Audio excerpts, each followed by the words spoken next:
What is going on, you guys? This is DerekJ Speaks, and we are here to talk about AEW. Haven't done that on this channel in quite a while, but we are here to talk about AEW Revolution 2026 live from the Crypto.com arena in Los Angeles, California. A horrible name for an arena, but a great venue for an overall top to bottom, great pay-per-view from AEW. This just might go down as one of the best pay-per-views, wrestling shows of the entire year. Top to bottom, very fun overall show. Some great matches, some really cool moments, some very surprising moments with a few returns and debuts, a few match outcomes that were quite shocking, and talk about shocking is the shocking level of violence and brutality that we saw in the main event in the Texas death match for the AEW World Championship between MJF and Hangman Adam Page. This will easily go down as one of the most violent matches in AEW history, and I see a pattern forming here because I feel like I've come on here and have said that about a lot of Hangman Adam Page matches, particularly a lot of these Texas death matches, whether it was the one with Moxley or the one with Swerve or the one unsanctioned steel cage match that he and Swerve had. It looks like Hangman is just on a mission to top himself, and considering that now, after tonight, Hangman can no longer ever again challenge for the AEW World Championship, looked like he wanted to go out on as high and violent of a note as he possibly could. But yes, per the stipulation and per the outcome, where MJF hung the Hangman, choked him out with his own chain, MJF scored the victory, and per the stipulation, Hangman can no longer challenge for the AEW World Championship ever again. Not so long as MJF has it. Nope, Hangman said he's a man of his word, and he will no longer ever again challenge for that championship. He Cody Rhodes'd himself. So we'll see how long they go by that stipulation. But the match itself was a spectacle, to say the least. Very much akin to, like I said, the Swerve Hangman matches and a lot of these garbage plunder hardcore matches we get in AEW. After a while, you look at them, you've seen enough of them, at least in my position, to feel, I have loads and loads of respect for these guys. They're going out there, they're busting their asses, and they are putting on these matches, and they are putting their bodies through absolute hell. You have my respect, you have my admiration, and you have my appreciation. I may not fall into the category of fans asking for them to do this, but clearly there is a fan base for this, because I heard them. Although there were many points during that match where the fans were stunned to silence, there were also points where they were cheering and chanting for more, like their "We Want Fire" chant. So clearly there's an audience here who loves this kind of match, and they adore this kind of stuff. That's why promotions like CZW existed, and MLW, and all these other promotions that do a lot of really, really hardcore matches. For me, I liked aspects of it, but there were just as many, if not more, aspects of this match that I did not like. I just wasn't a fan of it, kind of groaned, kind of was taken aback. Nothing really truly shocks me anymore in these kinds of matches in AEW, but even in this one, it reached a certain limit where they lost me and they really couldn't fully pull me back in, and I honestly got to a point where I was just ready for the match to be over and the entire show to be over, because once again, We had a marathon pay-per-view. Why even bother mention it anymore? These shows are just gonna be what they are. All I can ask is maybe, hopefully in the future, these shows can start earlier in the night, like a 7 p.m. or 6 p.m. start time instead of the 8 p.m. Maybe, but even that seems far-fetched. But this was another long, overstuffed show, so let's get into it and try to break this show down all the way from the very top down to the bottom. We'll go through the pre-show real quick, starting off with Big Boom AJ, once again making an appearance in AEW exclusively on the pre-show, which I have no issue with because I don't have to watch it. But I did catch some of this, and Big Boom AJ from the Costco guys returned, teamed up with QT Marshall, and beat the Infantry. So good for them. Willow Nightingale and Lena Cross, both women, pulled double duty on this show, and this was their first match of the night.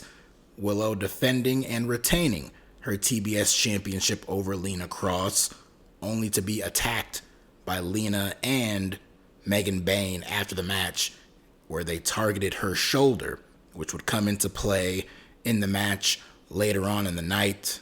And hell, why not? Let's just go ahead and get into it now.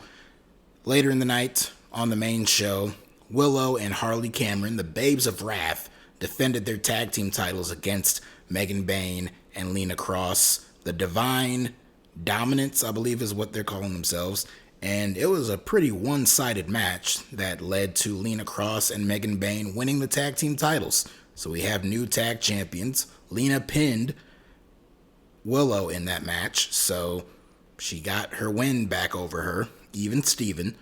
And yeah, it was pretty one-sided. They beat up Harley pretty good, and of course Willow came into the match with the injury from the pre-show match, so it made sense. Plus, I figured we were going to get new tag team champions a few weeks ago on television when it was Megan Bayne and Penelope Ford as the challengers before Penelope got injured in that match and the finish had to be reshuffled. So they came back on this show, plugged Lena Cross in there, and now she and Megan Bayne are the two dominant powerhouses that can steamroll over the tag team division.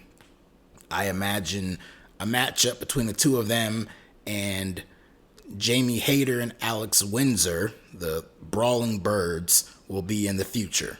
So good there. And another women's tag team that may have been formed on this show. We'll get into that later. And then to round out the pre-show, which ironically also bleeds into the main show, is the 21-man Blackjack Battle Royal for Ricochet's National Championship.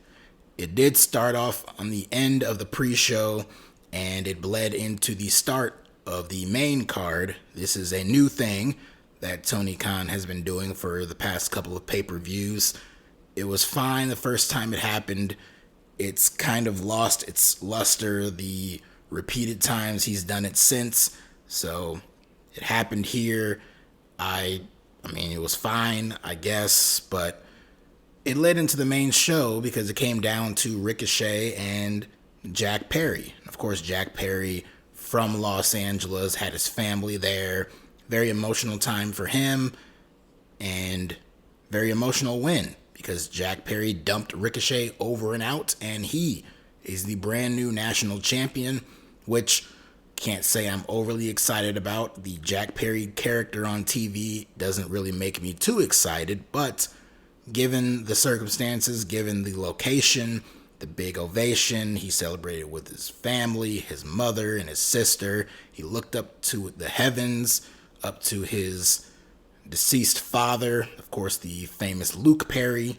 So, big emotional night for him. Jack Perry once sat in the front row at SummerSlam in, I believe it was 2009, with his dad and his family. So, coming full circle here to be on this show to win a championship was a cool moment for him, and this night was full of some pretty cool moments, and we'll get to some of those later. But first, we get to the proper first match of the night, which was for the AEW Tag Team Championships, FTR versus the Young Bucks.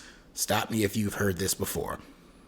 It's been a little bit. It's been a few years since we've had the last FTR Young Bucks match, and they have not spammed this match as much as some other matches. This is nowhere near the level of Kyle Fletcher versus Mark Briscoe or anything in WWE with the Usos and the New Day or anything like that. But we have seen this match quite a few times, and I wasn't necessarily excited to see it again here. But I did know that these two teams would go out there and have a kick-ass match, and that's exactly what they did. There might have been a few too many near falls and kickouts of big moves, and we got blood in this match from both Nick Jackson and Dax Harwood, which was questionable considering what we knew the main event was going to be. It was weird seeing some blood early on like this, but even still, we had it, and it did add a little bit to the drama of the match, and I did think we were going to see a title change here, and we were going to get the return of Adam Copeland and Christian Cage to cost FTR the match, and they would lose their titles to the Bucks, but that's not what happened. FTR managed to pull out the win. They pulled out the win here. They retained their titles. They were celebrating. And then after the match is when we got the return of Adam Copeland and Christian Cage. Copeland came out. The word revenge popped up on the screen. Don't think that was necessary, but whatever. Copeland came out through the tunnel on the stage and on the ramp. And then Christian Cage came out. But he came out through the crowd, got in the ring from behind. He sprayed some kind of mist in Cash Wheeler's eyes, and then he and Copeland took out FTR. They put them down, and then Christian laid out Big Stoke with the kill switch. And then, of course, FTR left their tag belts in the ring. Cope and Christian held them up, and then they turned around and went face-to-face with the Young Bucks. So this basically teases two future matches. It could be one big triple threat in the future, but what I'm thinking is we are finally going to get the conclusion of this FTR Adam Copeland stuff, and Cope and Christian are going to win those tag team titles. I feel like it'd be appropriate to happen at Dynasty, since it was a year ago at Dynasty last year that FTR initially turned on Adam Copeland. Then Copeland disappeared for several months. He came back. He reunited with Christian. They fought FTR, they beat FTR, but then FTR pile drove Copeland's wife, and they disappeared again for several months, and now they're back. In that absence, I have basically gotten over and forgotten and has not cared about any beef or heat between these two teams, but this is an unresolved issue. It's going to have to be wrapped up, so I can see at Dynasty, Cope and Christian beating FTR again to win the titles, and then set up Cope and Christian versus the Young Bucks for the titles, probably at All In at Wembley in August. So that's how I see things setting up there for the tag team division. Up next, we had Toni Storm versus Marina Shafir. All members of both parties, were banned from ringside. Everyone was banned from ringside. That's the easier way of saying that. I overcomplicated it there. Everyone was banned from ringside. No conglomeration, no Death Riders, no Luther. Just Toni and Marina one-on-one. And very standard match. Not really pay-per-view caliber. This easily could have taken place on Dynamite and would have fit very perfectly there. In fact, it probably would have fit on Collision. Honestly, it would have fit on Rampage, and Rampage has been long dead for years now, but just a very basic match. But I was happy to see, a couple of women's matches on this show. We had a women's match on the pre-show. We had 3 women's matches on the main card, even though this one was underwhelming. The tag team one was very much over and done with, short, one-sided, and the main 2 out of 3 falls match was fine, but just not one of the big highlights of the show. and it also had a pretty crappy finish. So in terms of match quality, not the greatest night for the women, but in terms of representation and having multiple women's matches, pretty good. But in this match, like I said, very standard, nothing to write home about. For me, just, basic heel Marina, babyface Toni going at it, and Toni Storm got the win. She managed to avoid the mother's milk from Marina, and she countered that and turned it into a small package to get the win. So Toni wins, she celebrates, she goes up the ramp, on the stage, lies down. Meanwhile, in the ring, out of nowhere, enters Ronda Rousey, and she is showered with boos from the LA crowd. This brings Toni Storm. She sits up, she gets up, she walks back down to the ring, gets in the ring, comes face to face with Rousey. A bunch of security and officials come in, separate the two of them, back them into separate corners. And as Toni Storm is backed into her corner, Marina Shafir pops back up and clocks her in the back of the head and knocks her out. And this brought out Mina Shirakawa to check on Toni. But of course, the big story here is that Ronda Rousey has debuted in AEW. Now, we've seen her kinda in AEW, not really. We saw her make an appearance many years ago in Ring of Honor, and she teamed up with Marina Shafir. I believe it was a match with the two of them against Athena and Billy Starks, and that was a couple of years ago. It came and went, and we never heard anything else about Ronda being in the company. And now all these years later, right in the middle of her being a part of this big fight for Netflix with her against Gina Carano, here she pops up here in AEW. So, good for her, I guess. I can't say I'm overly excited to see her. I'll say this. I am about as excited to see Ronda Rousey on my TV in AEW as I am Brock Lesnar in WWE. So, and if you listen to my reviews, you know I'm not the biggest fan of seeing Brock back on TV. I can't say that I'm overly excited to see Ronda back. I don't personally have a whole lot of interest to see her versus Toni Storm or really anyone on that roster. Her previous last run in WWE left a lot to be desired. But I don't know. Maybe she's more motivated. Maybe, different circumstances, different environments. We can get a different version of Ronda. I don't know. That remains to be seen. Right now, all I can say, this didn't really do much to excite me. It was a big surprise coming off of the previous match where we had Cope and Christian come out, and having this here was a pretty big deal in that regard. But yeah, we'll see how this turns out. And this bled right into the next match, which was more representation from the Death Riders as Jon Moxley defended the Continental Championship against Konosuke Takeshita with no time limits. And after weeks and weeks and weeks and weeks and weeks of Jon Moxley fighting and battling members of the Don Callis family, he finally got to go up against Takeshita again because they had a match on the Grand Slam show that ended in a time limit draw, hence the no time limit stipulation for this match. But heading into this match, the last pinfall loss Jon Moxley ever suffered on TV was against Konosuke Takeshita in the Continental Classic. So that was the big deal here. And these two went out there and had a great match. Takeshita is a fantastic in-ring performer. Jon Moxley is great when he wants to be. It is very interesting seeing where we were a year ago at this very event with Jon Moxley in one of the worst AEW pay-per-view main events with him and Adam Copeland versus here with one of the best matches of the year so far between him and Konosuke Takeshita.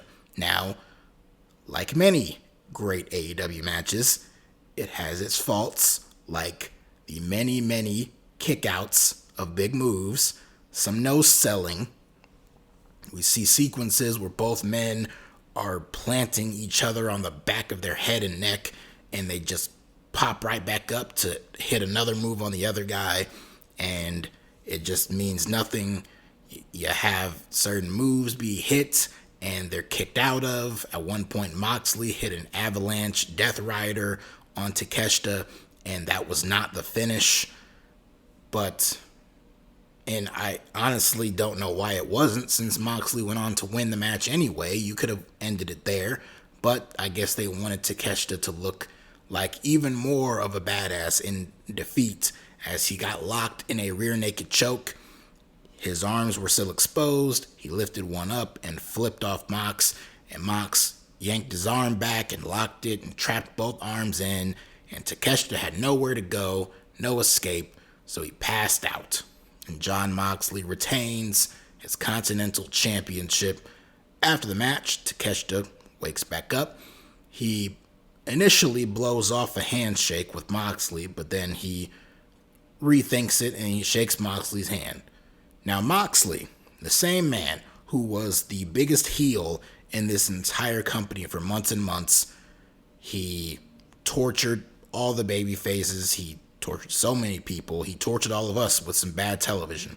Then, out of nowhere, during the Continental Classic last year, he turns into a babyface. He's been a babyface for the past several months. Meanwhile, the rest of the Death Riders are heels in their separate feuds with everybody else. But whenever they're teaming up with Moxley against the Don Callis family, everyone's a babyface. Here in this match, you got two guys who are technically heels and both a part of heel factions, but are treated as babyfaces by the crowd and cheered wildly. But in this particular match, the cheers were more so for Takeshita than they were for Moxley, and Moxley used that to play the heel, going as far as to flip off the crowd multiple times during this match. But they did cheer for both men shaking hands. But now, we look to be in a position where Moxley is once again a chicken shit heel, because after the match, the lights go out, and they throw it up to the big screen. They play a video basically showing the resurrection and rebuilding of one Will Ospreay, and it's showing clips of the last time we saw him on television, where he got his neck broken at the hands of the Death Riders and Jon Moxley in particular. And so the video stops, the lights are back on. Mox and the rest of the Death Riders who came out at this point, they're in the crowd, they're getting ready to leave, when they play Will Ospreay's music. And out he comes to a big pop. He gets in the ring. Moxley gets back in the ring, and the two start brawling. And Ospreay immediately levels him with a hidden blade, and he takes out the rest of the Death Riders.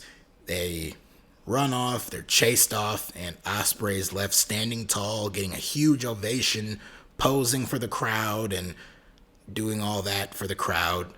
And all I can say is, one, it's great to have Will Ospreay back, one of the best wrestlers in the world, a big main event name to have on AEW television at a time where they need it.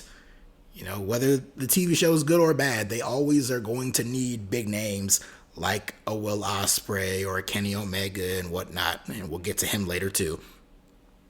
But having Ospreay back after being gone for so long with that neck injury, it was a pretty serious neck injury that he had, and coming back in 6.5 months, I hope he is fully restored. I hope he is fully healed. I hope this was not an early return and he's going to cause worse damage to himself. I hope he is smart enough to know that he got the go-ahead from all the medical and doctors he has been having to deal with.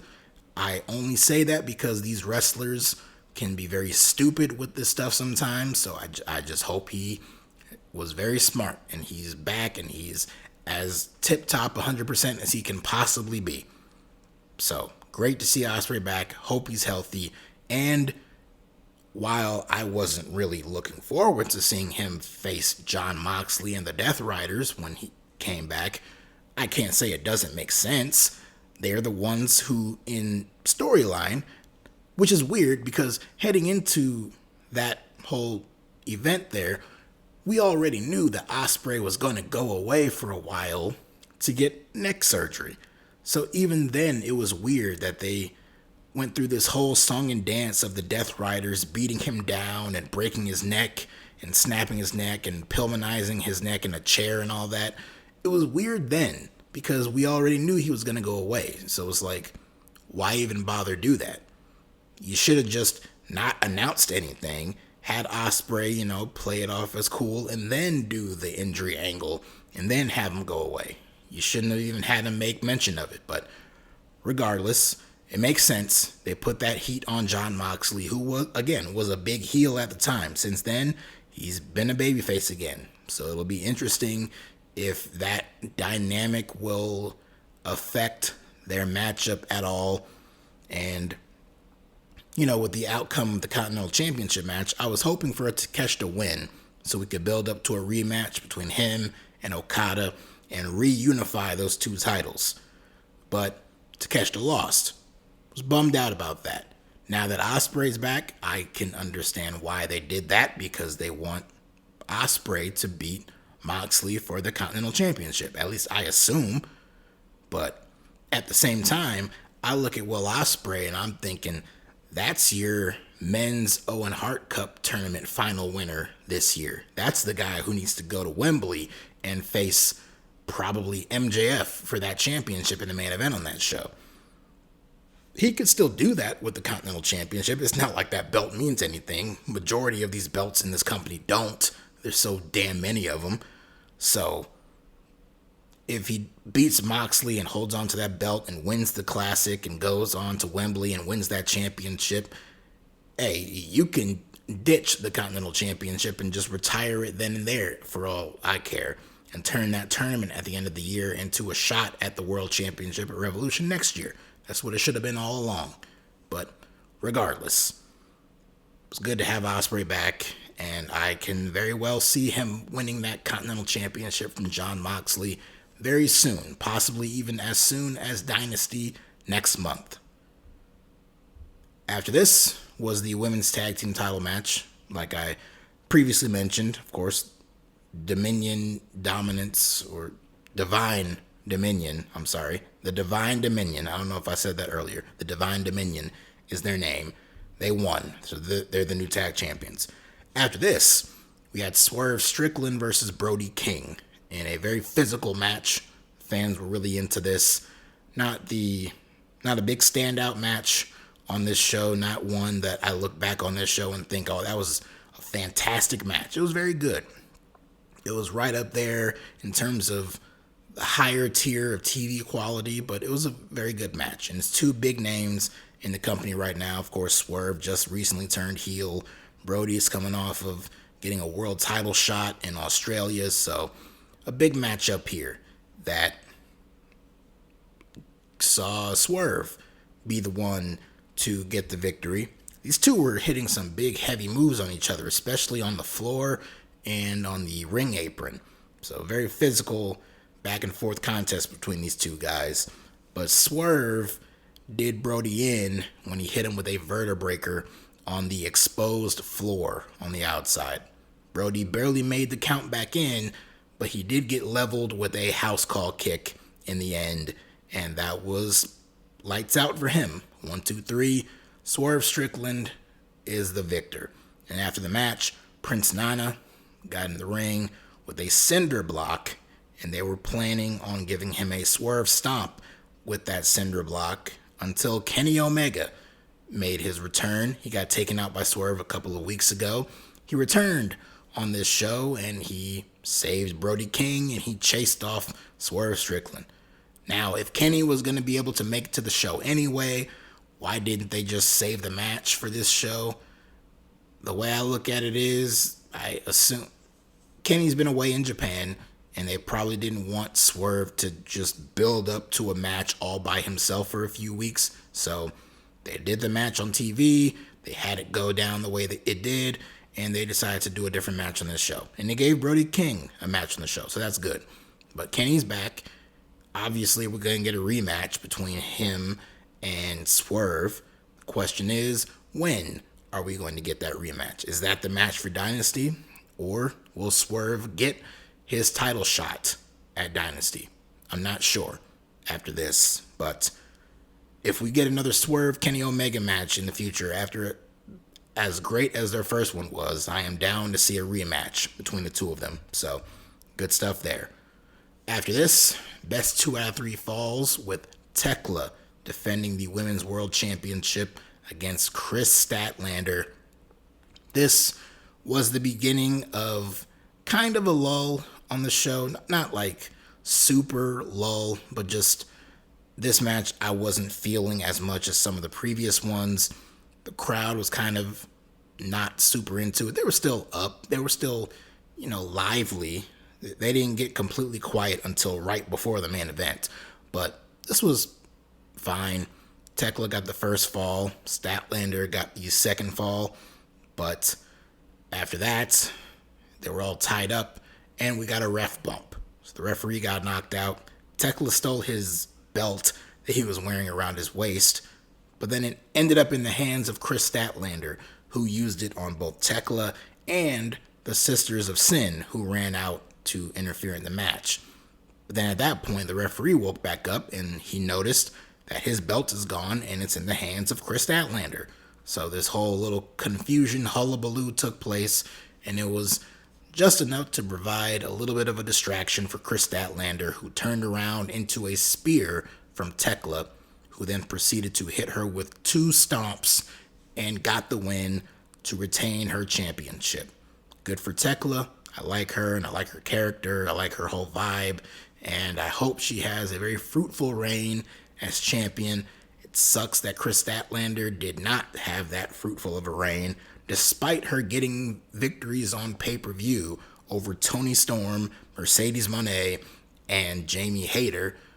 Her overall presentation did not make her feel like a big deal that warranted beating those 3 top names. But even still, hopefully she can be built back up and can be put in this spot again in the very near future.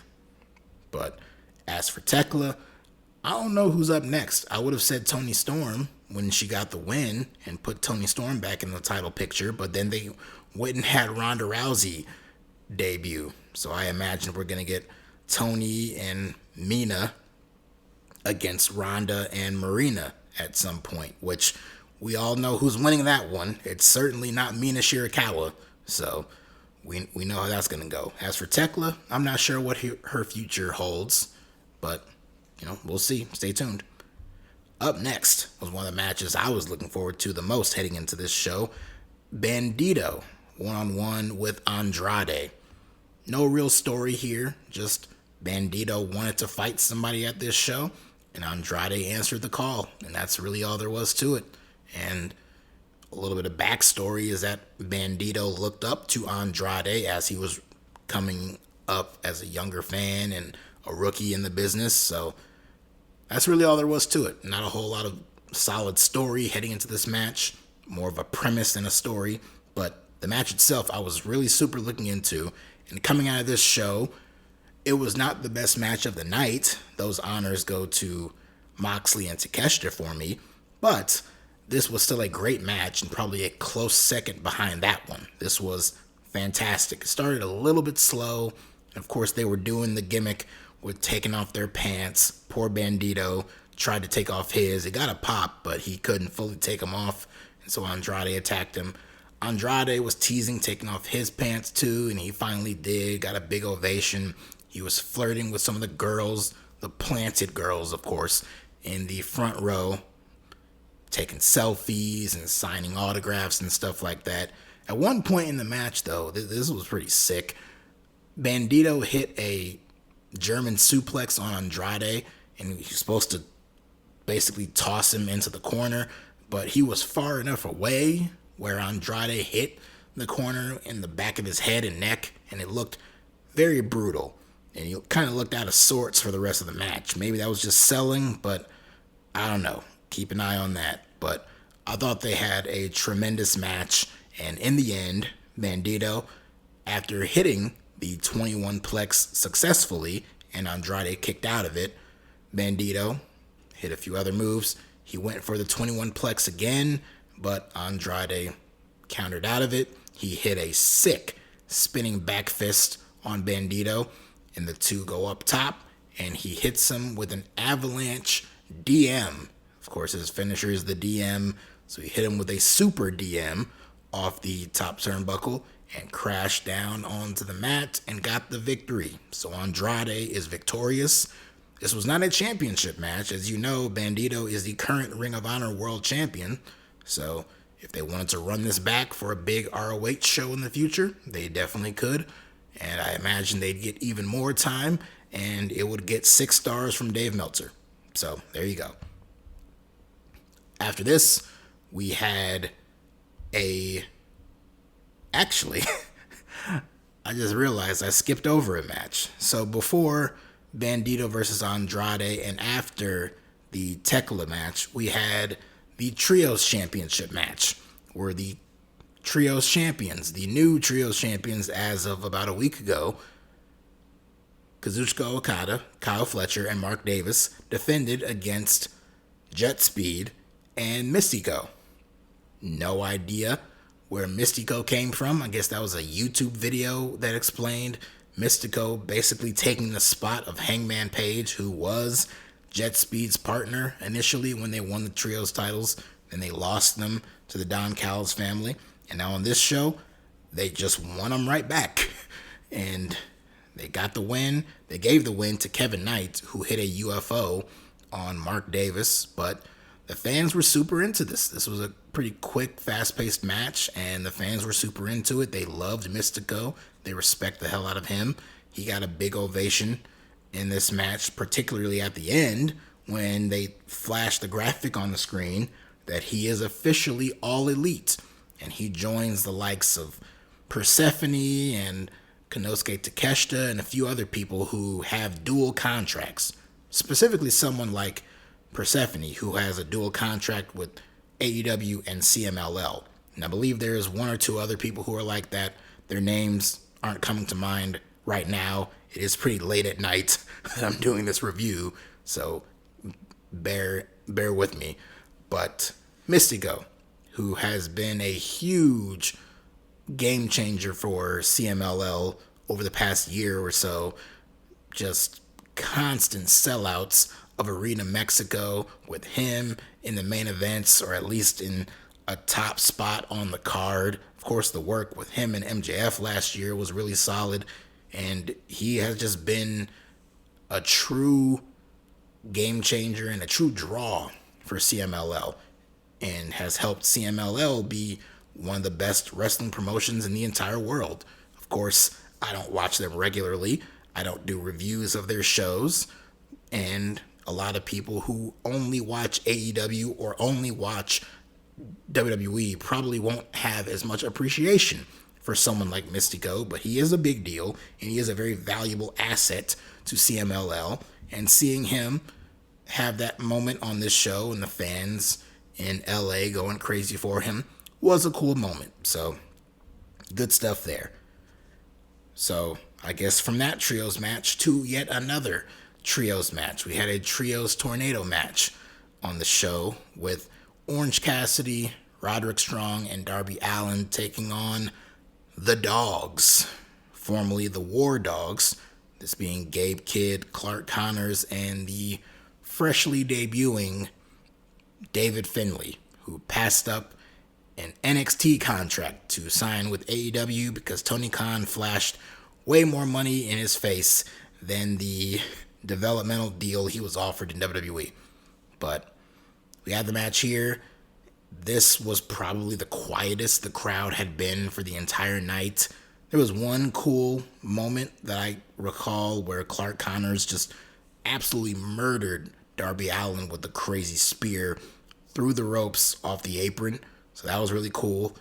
And then, they did some other stuff. Gabe Kidd ended up getting zip tied to the rampway, but in the end, Roddy and Orange Cassidy double teamed Clark Connors. Roddy hit him with a high knee, OC hit him with an orange punch, and then Roddy got him back up, hit him with the end of Heartache, and then he tossed Orange Cassidy on top of him to pin him and win the match for the babyfaces. First time the heel faction with the Dogs being on pay-per-view. I figured they'd get the win. They did not. But quite frankly, I have just not been overly interested in this feud since it started. The stuff with when it was just Darby and Gabe Kidd, I personally just was not really interested. The characters on this show with these guys just aren't that interesting to me to watch them work with each other here. I mean, good for them. They have something to do, but I just wasn't all that interested in it. So this match really did nothing for me. It was just a stopgap before the main event, which was up next, last thing on the show, for the World Championship, MJF and Hangman Adam Page in Texas Death. I'm not going to go through everything that happened in this match, but like I said at the beginning, about 40 minutes ago, this was a spectacle. We had MJF out there wearing Terry Funk-inspired long tights, so that was cool, because he was in for a very Terry Funk-esque match here. And it didn't take long for the weapons to come out, the chairs, the trash can lids, the chains, the barbed wire, lots of barbed wire. We had glass. We had staple gun. Hangman stapled a happy birthday card onto MJF's chest because this was MJF's 30th birthday. He just turned 30. MJF only just now turned 30 years old. Think about that. When you think about the career that he has had for himself in AEW so far, this man is only just now turning 30. So it's pretty crazy and scary when you think about it. But more stuff here. Obviously, both men bled a lot. We oh boy, I just saw it in the notes here. We had the reappearance of a hypodermic needle. And unlike the first time we saw it in the match with Swerve and Hangman at All Out a couple of years ago, this time it got used with MJF jamming that needle, that syringe, right into Hangman's cheek, and it poked out through the other side. We had the visual. He was squirting the water. It was sick. It was disgusting. It grossed out even the commentators. Even Bryan Danielson's on commentary saying, I can't watch this. And it's his job to literally watch this. The fans were stunned to silence. There were different points in this match where, while they were some sick freaks chanting for stuff like we want fire, there were points where something like this would happen, and then in the immediate aftermath for a few minutes, they were just pretty silent. And they were even getting certain crowd shots of people in the audience who were just in disbelief. One guy in particular they showed, and he was just basically shaking his head, looking disgusted, and I'm like, same, dude, same. And again, like all this stuff that they're doing stuff with tables. They were fighting on the stage. We got some, I was going to say lightsabers. We had some light tubes that they were treating like lightsabers, but we got that in the match. We had some skewers used. Hangman jammed some skewers on the top of MJF's head. So we had a lot of crazy stuff go on in this match, and, good for you if you were someone who loves this and you live for this kind of stuff. You watch deathmatch wrestling and you long for this kind of stuff. I know there's an audience for it, and I know that audience is mixed in with the AEW audience, hence why they do these matches. But me personally, they do these matches so often, and we get stuff like this where some of it is disturbing and it does catch me off guard. Not always in a good way, but still. But some of it I'm just kind of numb to. Certain things were happening in this match where they were going through tables, hitting dead eyes and tombstones through tables, and I'm just kind of watching, kind of numb to it. I'm just kind of ready for the show to be over at that point, because we were approaching 12:20 a.m. on at least East Coast time for me. So I'm just ready for the show to wrap up. And finally it did, as Hangman introduced a dog collar into this match, and he wrapped himself and MJF in the dog collar. A nice callback for MJF at this very pay-per-view, one of his best matches and best feuds with CM Punk many, many years ago. A much different version of AEW, I'll say that. But in the end, we're just going to skip to the end. We did get some stuff. We got a belt shot and different things like that. But Hangman got blasted in the face with the dynamite diamond ring. And then MJF ended up hanging Hangman. He hung the Hangman and choked him out. Hangman passed out, couldn't answer the referee's 10 count, and that was it. Hangman lost. MJF is still the champion. When Hangman collapsed, his bloody face knocked into the camera, so one of the main cameras that they were using towards the end here had a big old smudge of blood on there. It was gross, but it basically summed up the aftermath of what will go down as one of the more brutal, bloody, chaotic main events that AEW has ever put on. And that's saying something because, as I mentioned, they have put on a lot. Predominantly a lot with Hangman. Speaking of Hangman, what does his future hold now that he can no longer challenge for that world championship? I don't know. But I do know there are plenty of other championships for him to challenge for and win and defend. So if he has no shortage of titles, and if they ever want to revisit the story of him going back after the world title, I know he says he's going to be a man of his word. He's not going to go back on his word and all that kind of stuff. There are ways around the stipulation. One way around it could have been someone interfering here to cost him the match. I'm shocked, but also pleasantly shocked that there was no interference in this match. It was just straight up one-on-one, which it should have been. The feud was between these two. I don't think the whole, if Hangman loses, he can't challenge for the world title again, I don't think that stipulation was necessary. I think there was enough story there, and the stipulation was enough of a draw there that they didn't need that extra bit added on to it, especially if, even if it's 6 months or a year or 2 years from now, they're just going to go right back on it anyway. I don't think it was necessary, but so be it. That's the decision they made. Another way Hangman can get around it in the future is if he wins the Casino Gauntlet match. That way he is guaranteed a shot at the world title, unless he is just barred from even competing in that match in any kind of situation that, would grant him a shot at the championship. Then, if they're that hardcore with it, then yeah, Hangman's going to have to get very settled into the mid-card, fighting for the international and continental championships and the TNT championship and all that stuff. So, we'll see. As for MJF, I mentioned names like Swerve and Kenny Omega. There are some names for him to work with. I don't know who's immediately next for him, but there's no shortage of baby faces for him to compete with. And with the return of Will Ospreay on this show, I imagine MJF and Ospreay are going to be on a collision course for All In Wembley next year. So we'll see how that works out. But as for this show, like I said, top to bottom, one of the better pay-per-views of the year. We are still early in the year, of course, but it might go down as one of the best shows of the year. And even the main event, I wasn't the biggest fan of it, but I know a lot of people probably are. But there are also a lot of people who fall into my camp and probably even hated it more than even I did, who just don't like that kind of stuff and absolutely hate it. And to each their own is what I say. But AEW shines once again on pay-per-view.